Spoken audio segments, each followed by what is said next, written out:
Hello बच्चों, welcome to the channel. आज के वीडियो में हम क्लास 9th के स्टूडेंट्स के लिए सैंपल पेपर 25-26 सॉल्व करने जा रहे हैं। और ये सैंपल पेपर कई बच्चों को तो पता ही नहीं होता कि कहाँ से है, क्या सैंपल पेपर है। तो Haryana board of school education कह लो या board of school education Haryana कह लो, भिवानी बोर्ड ने जारी किया है। और भिवानी बोर्ड हर साल पेपर जारी करता है सैंपल पेपर। सैंपल पेपर से एक तो आपको तरीका पता लग जाता है कि किस तरह का पेपर आपका आएगा, और उसमें से आपको काफी मदद मिल जाती है। लगभग उसी तरह के क्वेश्चन आपके पेपर में आते हैं। तो पहले मैं सबसे पहले आपको सारी डिटेल बता दूं कि 3 घंटे का आपका पेपर होगा, 80 नंबर का होगा। पहली बार आप कोई बोर्ड का पेपर दोगे, है ना। वैसे तो आपके 8वीं तक भी पेपर बाहर से ही आते थे। तो बोर्ड के पेपर में एक तो सबसे पहले ये कहता है कि जब आपको पेपर मिले तो सब बच्चों ने चेक करना है कि भाई पेपर पूरा है या नहीं है। और पेपर का जो कोड वगैरह है उसको अपनी आंसर शीट पे भी लिखना है। कोई भी प्रश्न का उत्तर देने से पहले उसका क्रमांक यानी सीरियल नंबर लिखना है। उत्तर जो आंसर शीट मिलती है उसमें कोई पेज खाली नहीं छोड़ना। ठीक है, ये तो इंस्ट्रक्शंस नहीं है आपको, तो आंसर शीट हम ही देंगे, तो एक्स्ट्रा शीट आपको खूब मिलेंगी। ठीक है, तो अभी फटाफट देख लेते हैं कि इस पेपर में हमारे होते हैं भैया 5 सेक्शन। कै ख ग घ अड़े या ABCDE। पहले सेक्शन में एक एक नंबर के 20 प्रश्न आएंगे, जिसमें 18 MCQ का मतलब होता है कि एक प्रश्न के 4 उत्तर दे देंगे और एक सही उत्तर आपने बताना है। एक शब्द उत्तरीय यानी कि एक मिनट इस बात को क्लियर कर लेना कि 1 से 18 तक जितने भी प्रश्न हैं उनमें कुछ तो MCQ आएंगे, कुछ ऐसे आएंगे 1 वर्ड के। भाई ऐसे कह दिया कि 4 का वर्गमूल क्या होता है, तो उसका उत्तर लिख के आना पड़ेगा, आपको ऑप्शन नहीं मिलेगा। रिक्त स्थान भी आएंगे, सही गलत भी, सबका मिक्सचर आएगा। क्लियर होगी मेरी बात यहाँ तक। और प्रश्न संख्या 19 और 20 अभिकथन रीजन यानी असर्शन रीजन वाला होगा। सेक्शन बी में 5 क्वेश्चन होंगे 2-2 नंबर के। सेक्शन सी में 6 क्वेश्चन होंगे 3-3 नंबर के। सेक्शन डी में 4 क्वेश्चन होंगे 5-5 नंबर के। और सेक्शन ई में 3 क्वेश्चन होंगे 4-4 नंबर के। और इनमें सब में 2-2 क्वेश्चन में आपको चॉइस मिलेगी। और सबसे बड़ी बात, ये जो सेक्शन डी है ना 5 नंबर का, इसके चारों के चारों क्वेश्चन में आपको छूट मिलेगी। 4 क्वेश्चन की जगह 8 मिलेंगे, और 8 में और में मतलब एक करना एक छोड़ना, एक करना एक छोड़ना।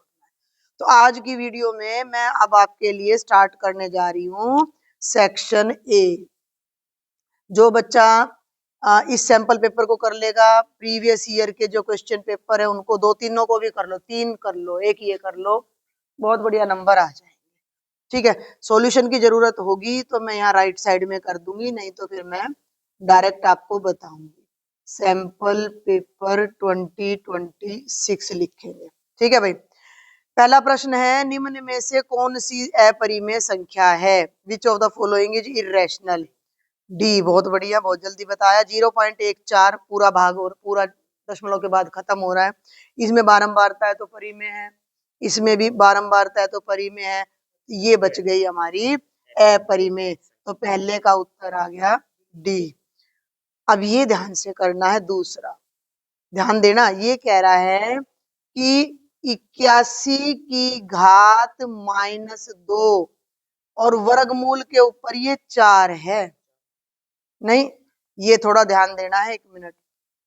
जब भी किसी संख्या के ऊपर खाली वर्गमूल लगे तो उसकी घात 1/2 होती है। बहुत ध्यान से सुना मेरी बात को। लेकिन अगर किसी संख्या के ऊपर ऐसे वर्गमूल लग के 3 या 4 लिख रहा है तो इसे सर्ड बोलते हैं। और वो सर्ड जो है वो x की पावर 1/4 पढ़ा जाएगा। अगर ऐसे वर्गमूल का निशान लगा के 3 है तो वो x की पावर 1/3 पढ़ा जाएगा। सुन रहे हो? अब मैं पहले बाहर वाला खोलती हूँ। 81 की घात -2 और पूरे की घात 1 क्या लगाऊं? 1 बोलेंगे सभी, क्या लगाऊं? 1/4, 1/4 लगा। अब अंदर से खोलना है। 81 किसकी घात में आता है? 9, 9 निम 81, 9 की घात 2 करोगे तो 81 आएगा। तो यहाँ मैं लगाऊंगी 9 की घात 2 और बाहर है घात -2 हो गया। ये बाहर आ गया 1/4। एक नंबर की डबल घात हो तो दोनों आपस में गुणा हो जाती हैं। अब ये क्वेश्चन बुक से नहीं है, आप लेवल देख लो। तो अब आप क्या करोगे कि इन दोनों की गुणा कर दो। हाँ, तो ये आ गया 9 की घात -4 और पूरे की घात 1/4। इन दोनों को फिर आपस में गुणा कर दो। ये तो सारा अलग से है। तो -4 गुणा 1/4, 4 से 4 कट गया, कितना बचा? 9 की घात -1 और माइनस को प्लस करना हो तो घात को नेगेटिव से पॉजिटिव करना हो तो बटे में ले जाते हैं। 1/9 की 1 यानी 1/9 आएगा, जो कि ऑप्शन नंबर ए आ जाएगा। ठीक है, इस पे भी मैं टिक लगा देती हूँ। ये आ गया। हिंदी इंग्लिश में सेम था ये। अब देखो एक बार क्वेश्चन नंबर 3। शून्य बहुपद की घात कितनी होती है? शून्य बहुपद, डिग्री ऑफ जीरो पोलिनो। देखो बहुपद क्या है? बहुपद में एक्स की घातें चलती रहती हैं। थोड़ा थोड़ा मैं चैप्टर भी आपको रिवाइज करा रही हूँ इसके साथ साथ कि a0 जमा a1 x जमा a2 x की घात 2 और जमा an x, ये बहुपद है, इसकी घात n है। अगर मैं लिख रही हूँ x की 3 जमा 4 x की 2 जमा x जमा 1, तो ये 3 घात का बहुपद है, इसकी घात 3 है। इसको हटा दूं तो ये 2 घात का, इसकी घात 2 है। इन दोनों को भी हटा दूं तो इसकी घात 1 है।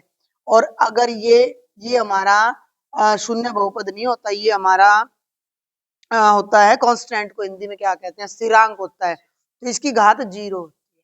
तो शून्य बहुपद की घात होती ही नहीं है, अपरिभाषित होती है। क्योंकि जब वो 0 ही हो गया, भाई 0 के साथ चाहे x की घात 100 लगा दो, अच्छा 0 के साथ x की घात 1000 लगा दो, तो वो तो अपरिभाषित हो गया ना। तो तीसरे का जो उत्तर आएगा वो डी आएगा। क्लियर हो गई मेरी बात? पक्का? अब देखो ये आ जाओ चौथा सवाल। भाई एक भी बुक में से डायरेक्ट नहीं है। x जमा 3 की घात 3 में x का गुणांक कितना है? x का खोलना पड़ेगा इसको, और इसको खोलने के लिए हम यूज करेंगे a जमा b का घन। याद है? a की 3 जमा b की 3 लगा लो ना, अच्छा पीछे लगा लो, जमा 3 a की 2 b जमा 3 a b की 2। ये याद कर लेना, a की 3 जमा b की 3 जमा 3 a की 2 b जमा 3 a b की 2। अब इसको खोलो, x की 3 जमा 3 की 3, 3 x की घात 2, समझ रहे हो ना? पहले इसकी घात 2 फिर ये लिखेंगे, अगले में इसकी 2, इसको अकेला लिखेंगे, और जमा 3 x यूं का यूं और 3 की घात 2।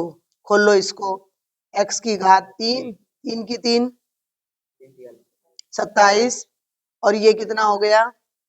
फटाफट दिमाग लगाओ, पहले से सोच के रखा करो। 3 तिया 9 x की 2, और ये कितना हो जाएगा?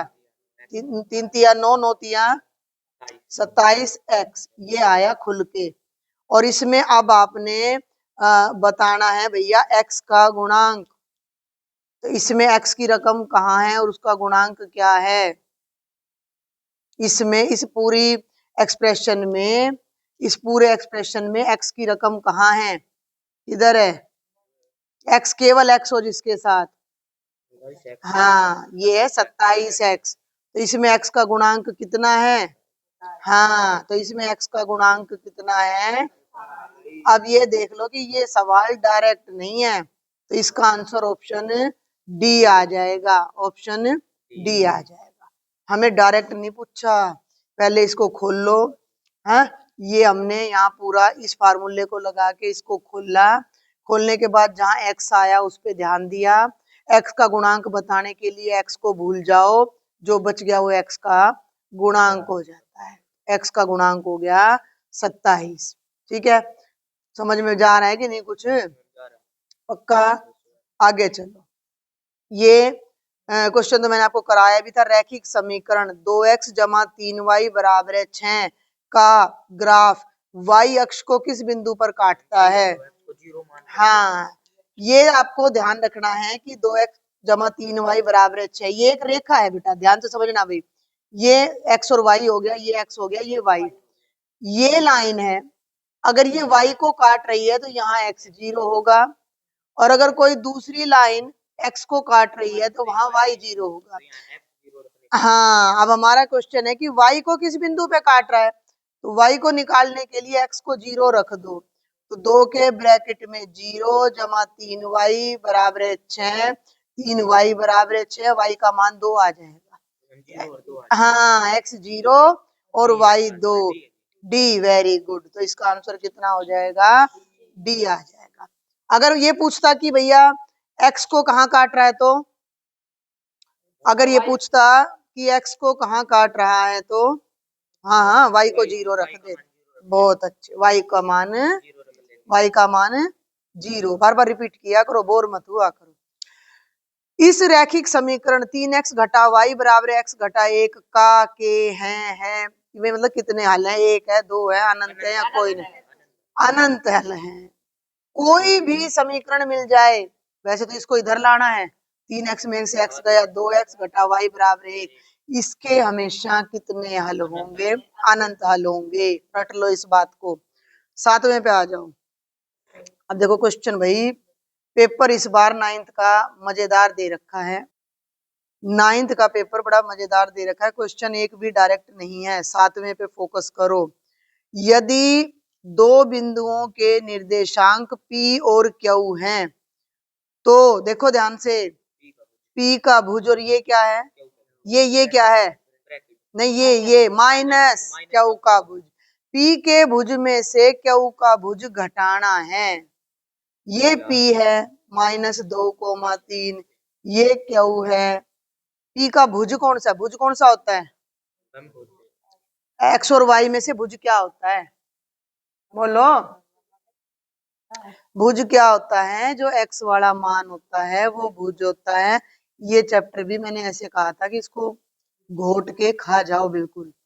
भुज और कोटि, x और ये रिवीजन ही चल रहा है। जब भी मैं इतना टाइम नहीं लगाती मैं इस पेपर पे, 20 क्वेश्चन 20 मिनट के भी नहीं है, 10 मिनट के हैं। मैं एक एक चीज आपको डेप्थ में बता रही ताकि आपको याद आ जाए।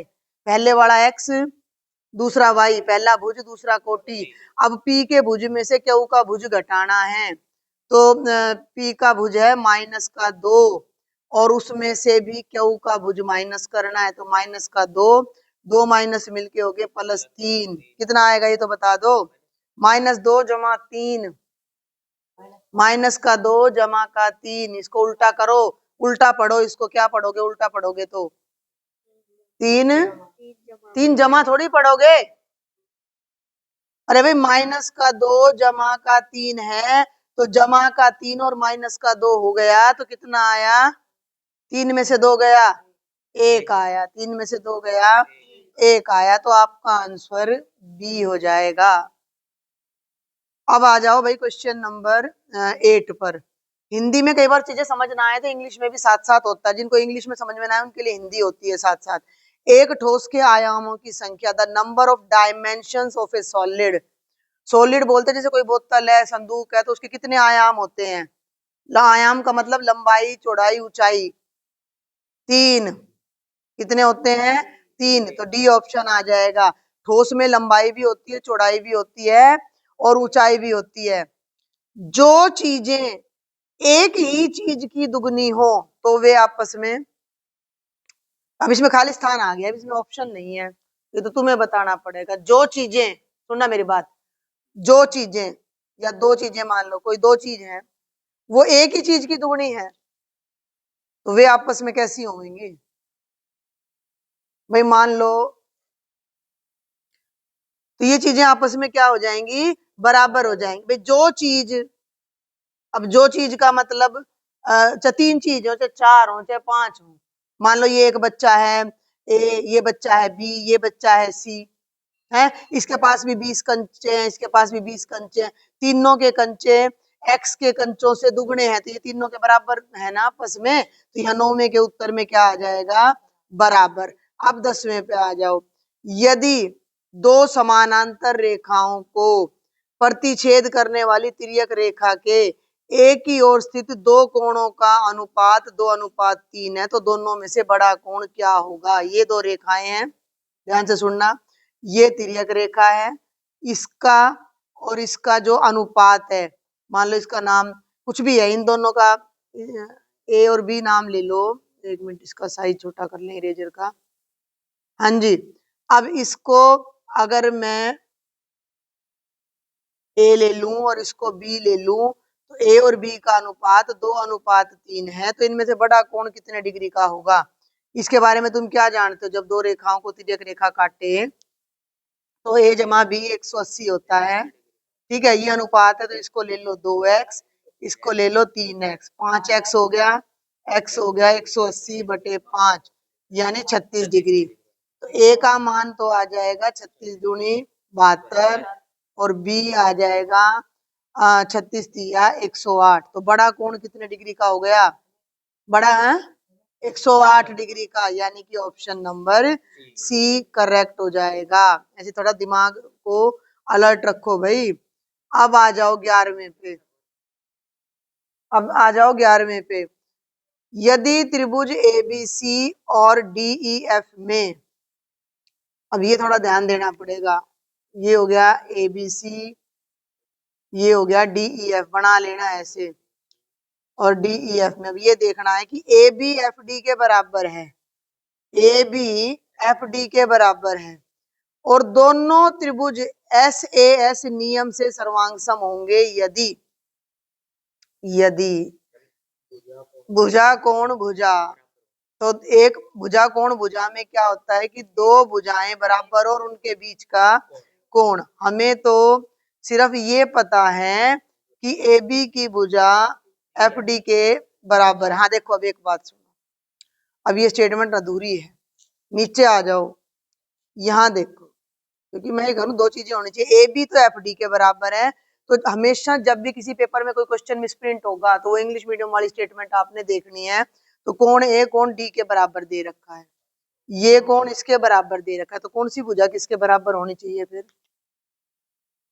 हाँ एसी किसके, हाँ तो हमारी जो एसी भुजा है वो अगर डीई के बराबर हो गई तो हमारा काम हो जाएगा, क्योंकि दोनों भुजा उनके बीच के कोण बराबर हो जाएंगे। तो ये हमारा उत्तर आएगा कि एसी डीई के बराबर होने चाहिए, जो कि है ऑप्शन डी आ जाएगा। ठीक है, एक और देखते हैं क्वेश्चन नंबर 12। निम्नलिखित में से कौन सा कथन समानांतर चतुर्भुज के लिए सत्य नहीं है। समांतर चतुर्भुज की सम्मुख भुजाएं बराबर होती है या नहीं होती हैं। अरे भाई, समानांतर चतुर्भुज की सम्मुख भुजाएं बराबर होती हैं कि नहीं होती हैं, होती हैं। तो पहला तो सत्य है। सम्मुख कोण बराबर होते हैं, ये भी होते हैं। सम्मुख कोण विकर्णों द्वारा समद्विभाजित होते हैं और विकर्ण एक दूसरे को समद्विभाजित करते हैं, ये गलत है, क्योंकि जो ये विकर्ण यहाँ खींचोगे तो वो इन दोनों कोणों को बराबर भागों में कभी भी नहीं बांटेगा। ये छोटा है और ये बड़ा है, तो ऑप्शन सी गलत हो जाएगा। ठीक है, और अब देखते हैं बेटा क्वेश्चन नंबर 13। एक तो राशि को ध्यान से पढ़ा करो। आकृति में, आकृति कहाँ है, ये रही। यदि ए ओ बी वृत्त का व्यास है ना, ये जो लाइन है ये वृत्त का व्यास है और AC बराबर है BC के। ध्यान देना भाई, AC का मतलब ये वाली लाइन इसके बराबर है। ठीक है, तो अब इसने, हाँ देखो, अब ये फिर वही बात आ गई, एक और क्वेश्चन में आया था, तो आगे क्या, कुछ नहीं। अब इंग्लिश में पढ़ो, ये मिसप्रिंटिंग बहुत मिलती है। अगर किसी भी लेवल पे आप पेपर दे रहे हो और बाइलिंगुअल पेपर है और कोई गलती है तो इंग्लिश वाले को मानना जाता है। ये देखो, in this figure AOB is diameter and ACBC के इक्वल है, तो एंगल CA भी बताना है। ध्यान से सुनना, ये एंगल आपने बताना है कि ये कितने डिग्री का है। हम कर रहे हैं क्वेश्चन नंबर 13। देखो लॉजिक को पकड़ना, ये है बेटा सर्कल। जब ये व्यास हो तो यहाँ पर बनने वाला कोण हमेशा अर्धवृत्त में, किसी को याद है अर्धवृत्त में बनने वाला कोण? किसी भी बच्चे को अगर याद हो तो, अर्धवृत्त में जो भी कोण बनता है वो 90 डिग्री का होता है। ठीक है, और हमें ये कोण बताना है कि ये कितने डिग्री का है। अब मेरी बात को ध्यान से सुनना कि ये जो त्रिभुज तुम्हें दिखाई दे रहा है, इसमें ये दोनों भुजा बराबर है, समद्विबाहु त्रिभुज। जब ये दोनों भुजा बराबर हैं तो ये दोनों कोण भी बराबर हों। समद्विबाहु त्रिभुज के दोनों दो कोण बराबर होते हैं, तो ये भी x मान लिया और ये भी x। अब ये हमें पता है ये 90, 2x। हाँ, तो x जमा 90 कितना हो जाएगा? हाँ 180। क्यों? त्रिभुज के तीनों कोणों का योग 180 होता है। 90 को परली तरफ ले जाओ, 180 में से घटा दो, 2x बराबर है 90 और x की वैल्यू आ गई 45 डिग्री। दोनों 45 45 डिग्री। तो हमें तो केवल 45 इसका उत्तर बताना था कि ये कितने का है, तो ये 45 का है, तो हमारा उत्तर क्या आ जाएगा? 13वें का आ जाएगा डी। ठीक है, अब चलते हैं क्वेश्चन नंबर 14 पर। एक समबाहु त्रिभुज, समबाहु होता है कि तीनों भुजा बराबर हो, उसका क्षेत्रफल 9 वर्ग सेंटीमीटर है, तो भुजा की लंबाई क्या है? एक भी क्वेश्चन अभी तक मुझे बुक में से लगभग नहीं मिला है। एक एक नंबर के सारे क्वेश्चन घूम के आ रहे हैं। घूम के का मतलब दिल्ली घूम के नहीं, बाहर से आ रहे हैं। अब ये समबाहु त्रिभुज है और समबाहु की तीनों भुजाएं बराबर होती हैं, और इसका जो क्षेत्रफल होता है उसका फॉर्मूला मैं तुम्हें बता दूं, तुम्हें याद होना चाहिए। वर्गमूल 3/4 गुणा भुजा का वर्ग, और ये हमें 9 के बराबर दे रखा है। ठीक है, वर्गमूल 3 1 2। अब इस 4 को उधर ले जाओ तो 9 गुणा 4, तो वर्गमूल 3 1 2।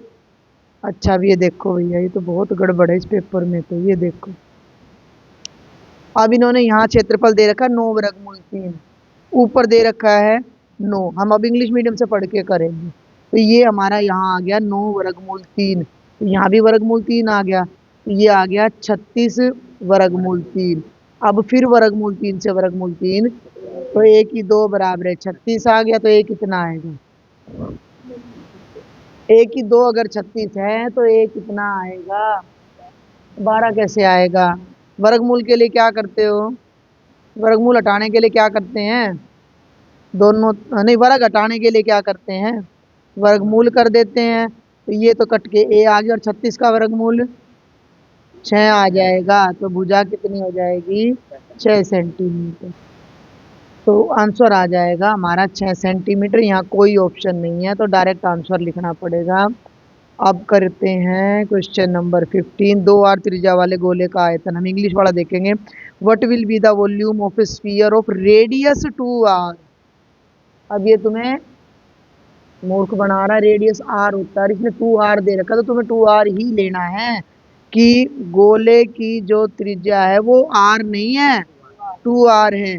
और जो गोले का आयतन होता है, अब उसका फॉर्मूला आपको याद होना चाहिए, 4/3 पाई आर क्यूब। नहीं लिखना, अब तुम लिखना त्रिज्या का घन, क्योंकि क्योंकि हम फार्मूले में प्रयोग करते हैं आर का, और ये आर की जगह दे रखा है 2 आर, इसलिए मैंने त्रिज्या शब्द लिखा। आगे बात समझ में? या तुम इसे ऐसे कर लो कि त्रिज्या को बड़ा आर मान लो जो 2 आर के बराबर है, तो तुम फार्मूला में लोगे 4/3 पाई आर क्यूब। अब 4/3 पाई, इस आर की जगह लगा दो 2 आर। अब 2 आर का घन 4/3 यूं का यूं, पाई यूं का यूं, 2 का भी घन कर दो और आर का भी। 2 का घन 8, चलो वेरी गुड, आर क्यूब। अब 8 चौके 32/3 पाई आर क्यूब, और इन्होंने कोई मीटर सेंटीमीटर तो दे नहीं रखा, तो डायरेक्ट ये हमारा आयतन आ जाएगा, गोले का आयतन। ठीक है, अब तुम पेपर का लेवल देख सकते हो। मैं बिल्कुल यही बात बार बार तुम्हें कह रही हूँ पूरी वीडियो में कि भैया एक एक नंबर का क्वेश्चन कोई भी बुक में से डायरेक्ट नहीं है। त्रिज्या r/2 और तिर्यक ऊंचाई 2l वाले शंकु का कुल पृष्ठीय क्षेत्रफल। The total surface area of cone of radius r/2 and slant height 2l। अब जो चीजें r होती थी उसको r/2 कर दिया, जो l होता था उसको 2l, मतलब तुम्हें अपने दिमाग में फॉर्मूला रखना है। तो जो त्रिज्या है, बात ध्यान से सुनना भैया, त्रिज्या है r/2 और जो तिर्यक ऊंचाई है वो 2l है, तो इसे मैं बड़ा R नाम दूंगी और इसे मैं बड़ा L। और कुल पृष्ठीय क्षेत्र कौन सा था, हम कौन सा कर रहे हैं, 16वां कर रहे हैं ना, तो ये नहीं है 16वां, तो ये है हमारा कि हमें निकालना है टोटल सरफेस एरिया ऑफ कोण। कोण बोले तो शंकु, तो शंकु का संपूर्ण पृष्ठीय क्षेत्रफल। Formula pi R bracket R जमा एल। फर्क समझ में आ रहा है जो मैं समझा रही हूँ। छोटा आर एल नहीं लेना, क्योंकि छोटा आर एल तो किताब वाला ले रहा है।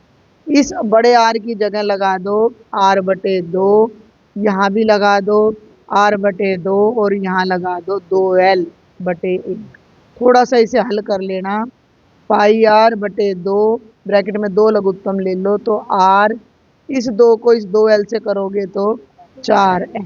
बस अब इसे इकट्ठा कर दो, पाई r ब्रैकेट r जमा 4l और बटे में 2 दूनी 4।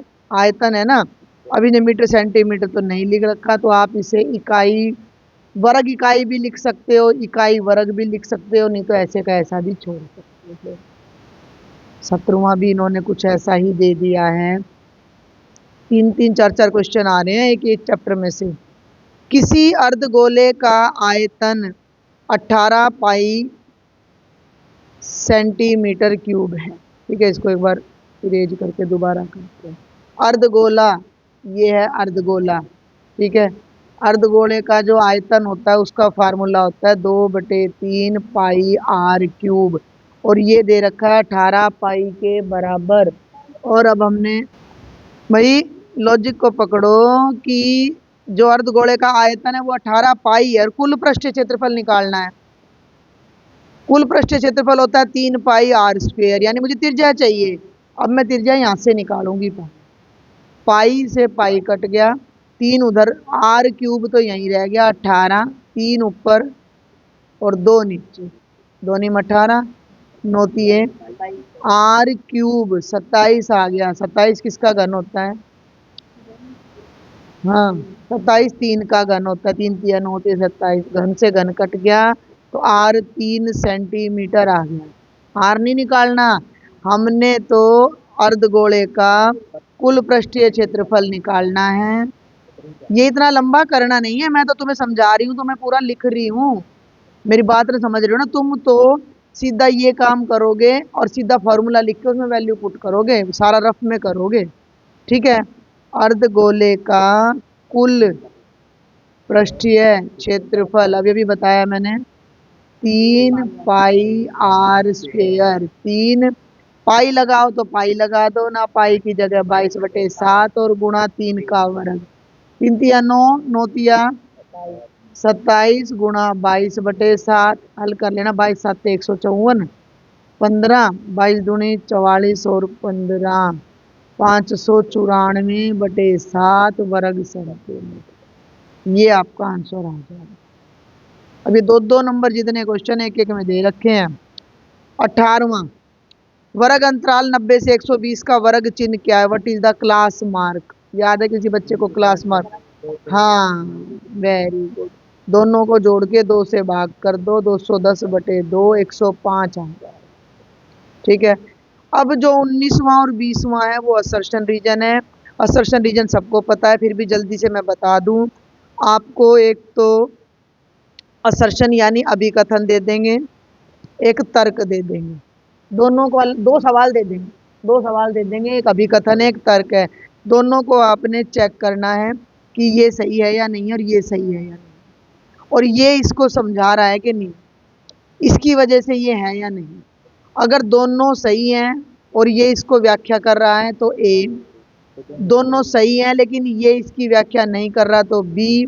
पहला सही है दूसरा गलत है तो सी। पहला गलत है दूसरा सही है तो डी आ जाएगा।